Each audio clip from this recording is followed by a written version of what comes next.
ও শ্রীরামপুর আমি যাবো খুব তাড়াতাড়ি বুঝলা। হ্যাঁ আসো একদিন। শ্রীরামপুরে সব ছেলে পেলে আছে, ও টাকাটা দিতে হচ্ছে। শ্রীরামপুরে বহু মানুষজন আছে শ্রীরামপুরে। তাহলে কবে যাবে আমার আগের থেকে জানিও। তেল দিয়ে দিয়ে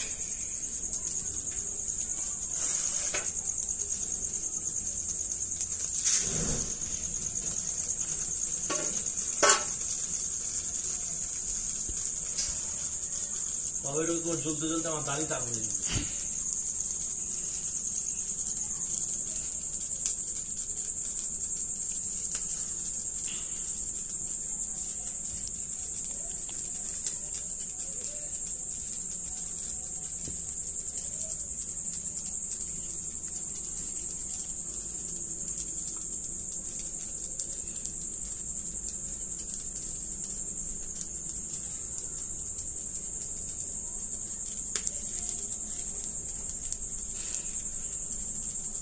যাও সরষের তেল তেল নিয়ে আসো, তেল বলে ধূপ নিয়ে আসো।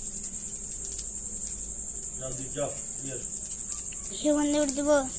ধূপ নিয়ে আসো।